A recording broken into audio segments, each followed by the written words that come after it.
All right, so if you have a healthy co-parenting relationship, just know that I envy you. Okay? Okay.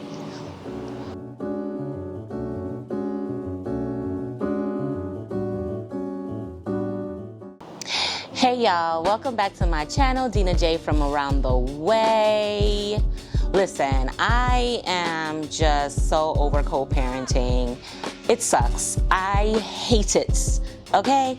There's a little yap on some of my expectations that I thought would be realized when I started co-parenting and exited my marriage. And some of those same characteristics I am seeing from my marriage enter into my co-parenting relationship. So nothing has changed in the treatment that I received during marriage and now as a co-parent. So yeah, let's talk about it. So I will say that I probably have been too naive in thinking that exiting marriage and then entering co-parenting will change the treatment that I receive. I had my son my last year of marriage. So I didn't experience co-parenting in the way of seeing my partner as a co-parent or a parent until like the very tail end of my marriage. So for the most part, my entire marriage was just him and I, and then all the nonsense of all of that mess that occurred in my marriage. And if you've been following my channel, you already know like the red flags that I shared in this video regarding the cheating, lying, and all the things in between, right? So for some reason, I just thought that because, oh, you know, those elements of our relationship existed in a romantic way, maybe co-parenting will be much better since we're no longer coupled in that way. And I am so sad that I thought that that would be any different. All right, so let's talk about recognizing the old patterns in the new dynamics. The same red flags that existed in my marriage exist in co-parenting, all right? I don't know why, but let me say this. I've said this before. My ex-husband is a very present father. He's present. He is there for our son. Great. You're doing what you're supposed to do. But I think that he has a misconception that there's no impact to how he treats me because he's there for our son. And he makes co-parenting so difficult in the way of communicating, in the way of making decisions, in a way of collaborating together. And that was very, very evident in our marriage as well. And I will say, unfortunately, because the third party element of the other woman that was involved in our marriage is also involved in our co-parenting relationship, it escalates everything even more. And it totally sucks. So let's talk about some of those characteristics that I endured in my marriage. Let's talk about manipulation or gaslighting and deflection. Those elements, dealing with that is so emotionally exhausting. However, I'm still dealing with it. And I resent the fact that in co-parenting, I'm still dealing with the same characteristics, albeit a lot less because we're not living together and dealing with each other day to day, but I'm still dealing with the same characteristics. So, prime example, my son recently graduated from preschool. Like, that's a very big and important and sweet milestone. And my ex-husband decides to invite his girlfriend, who is also the woman who intruded in our marriage, and they were together the entire marriage. So there's a lot of bad history there. Also, not only because she was the other woman, but because she caused so much drama when we were back and forth during custody, because she alleged domestic violence, then decided to recant. Pictures, all the things, no matter all the evidence, you know, she decided to recant to protect him, even though she advised that he abused her. All right. That's what she alleged. So knowing the history behind our interactions and knowing all of the messiness that her surrounding causes us, us as parents, he didn't care. She was at the graduation. Now, let me say this. In our allocation judgment, it plainly states that significant others are to maintain a 100-foot distance away from either parent. So if I bring a significant other to said event or whatever, he is supposed to stay away 100 feet away from my ex-husband. If he brings a significant other, she is supposed to stay 100 feet away from me. And during the graduation, that didn't happen. Let me also say that I was blindsided by her attendance. No heads up, no nothing. And it was awkward all around. Like, it was just interesting energy. So I already was angry at the preschool graduation because I was jolted by her presence, and then had to jog my memory as to what exactly our allocation judgment states about significant others and their presence at events and things like that. So needless to say, I mean, my baby had a great graduation, and we made, or I would say we, when I say we, I'm talking about my family and I made the best out of it, but the other side definitely tainted the moment with the messiness, right? So let's talk about the manipulation and deflection. So after the graduation, I sent him a reminder in writing in the parenting app that we use to communicate, hey, you know, I didn't appreciate that you didn't give me the heads up that she was coming. There was some other performative behaviors, doing the most, that was plainly done, and that was not received well, especially when I highlighted the allocation judgment in the legal language that states what's supposed to happen with regard to significant others.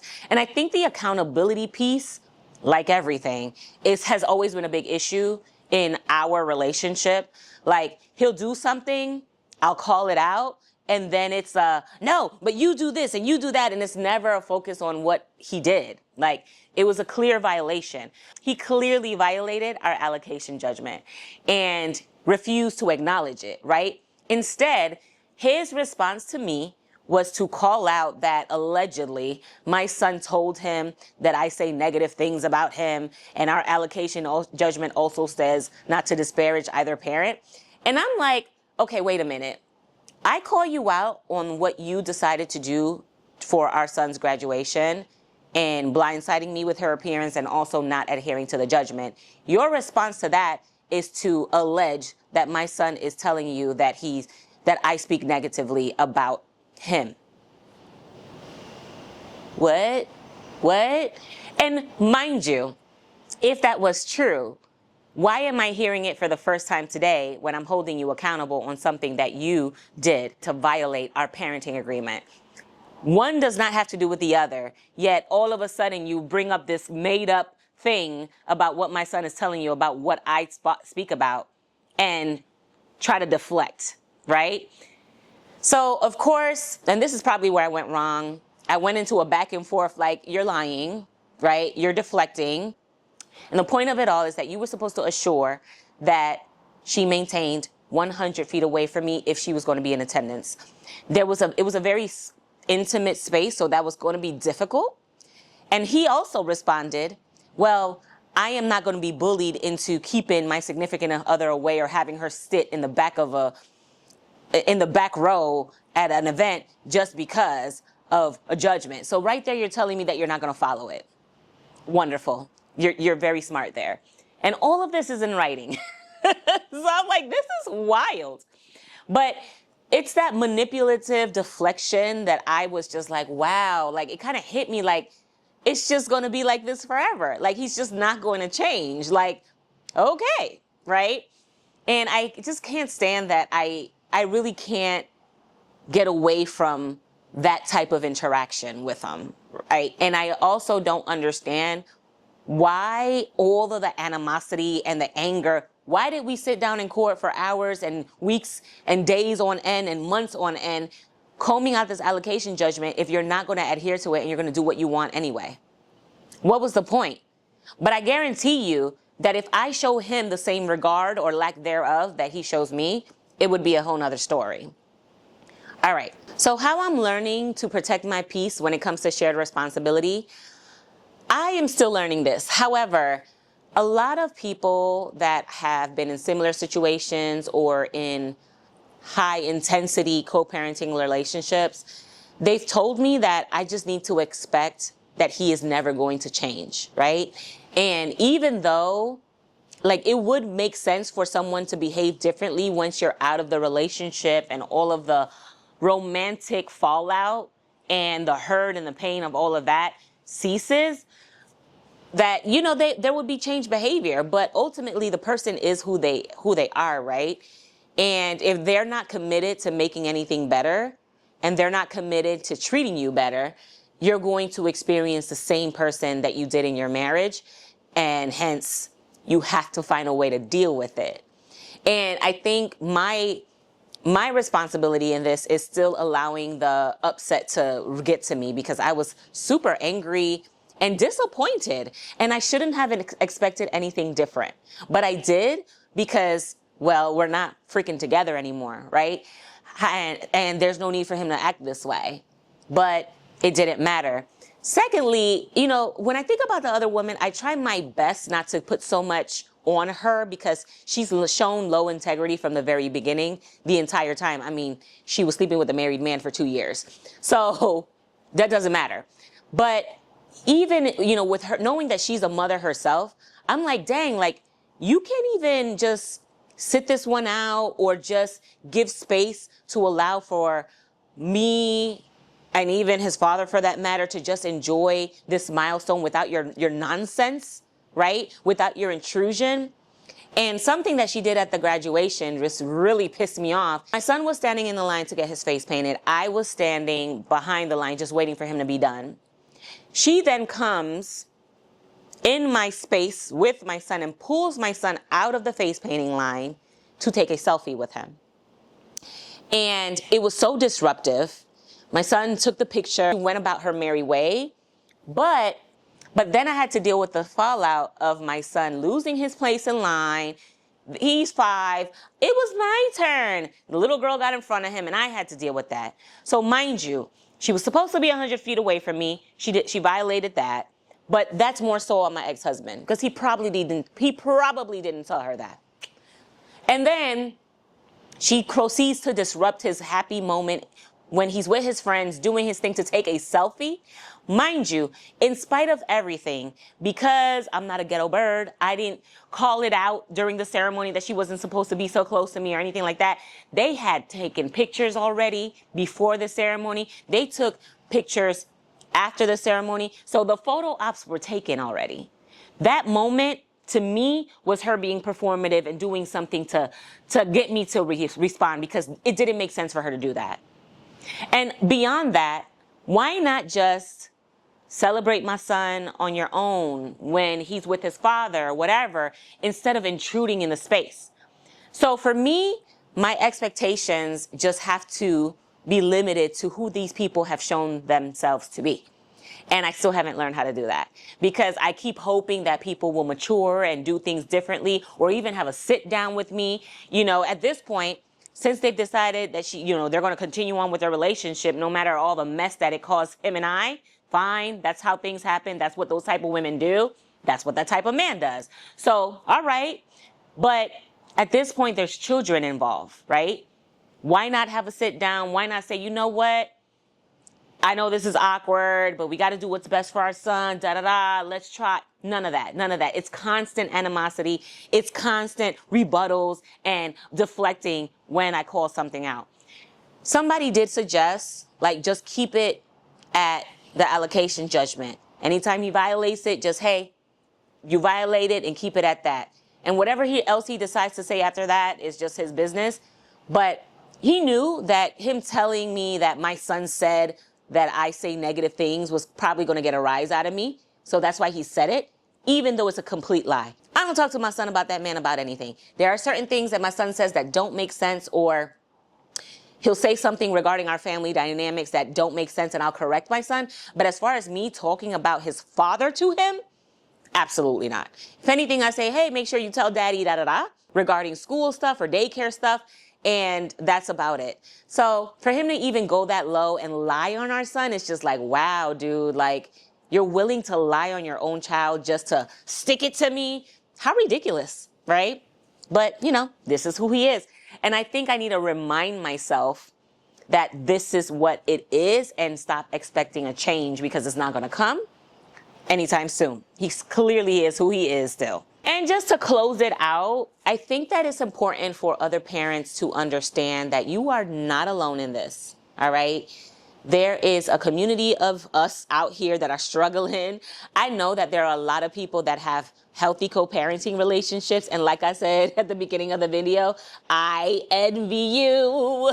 I envy you. I envy you. And I really would hope that at this point we can move forward and just not with the nonsense. But he clearly keeps showing me that he's going to ruin any milestone or any special moment that is meant for parents with his mess on the other end, right? Because it's all mess over there. And with that, I just need to like armor up and make sure that there are clear boundaries. The upside, even though like you're not going to run to court for every instance of a violation of your parenting judgment, at the very least, you do have that as a guide and as a parameter for how you're supposed to co-parent together.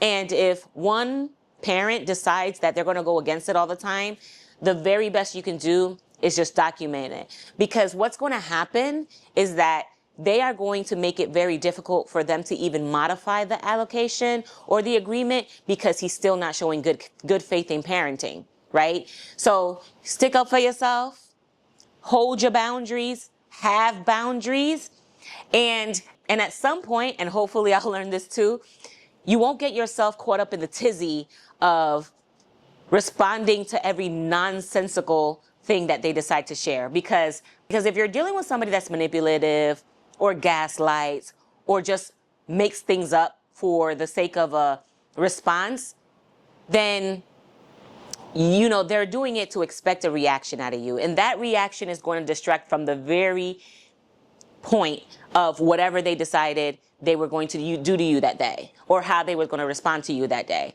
And you cannot let them get the best of you. You say your words, you hold you repeat yourself on the violation, and you keep it pushing. Because the argument and the going in circles is what they like, obviously, and what they expect of you just because that's the pattern, right? So I will say that I fell into that pattern a little bit because I was just so disgusted at the fact that he violated the allocation judgment in that way. My son will never have another pre-K graduation. So for you to taint it in that way because you want to show your bravado and have you and her beat your chest at me when you know that we have a boundary in our allocation judgment, I see you, but it doesn't change the fact that you violated it. It doesn't change the fact that it's now documented. And if you ever need to change anything in the future, you're making it harder for us because we can't get into a healthy co-parenting relationship. So anyway, I'll share some co-parenting things here and there as they arise, as I navigate the upside of it or the downside of it. I will share because it is the most frustrating thing. Like, it's the most frustrating place to be in. And I know that a lot of people do get to the other side. And if you have any advice to offer me on how to get to the other side or based on what I shared in this video, please share. Because when I tell you I am frustrated, but at the same time, I do know and I do recognize some areas of improvement that I have in how I let their behaviors affect me. And that's something that I will continue to work through in therapy and talk about. But on the flip side, it just shows how much I have decided to evolve past our relationship and our marriage and how much he has decided not to. All right? Anyway, so if my content is resonating with you, please be sure to like, share, and subscribe. If you have any situations that are like this, or you're in the same boat, or you're navigating co-parenting, or it just simply sucks for you, please share in the comments because I want to talk. I want to hear about it. And then lastly, I'm on all the social media handles shared above. And yeah, I'll catch you next week, all right? Bye!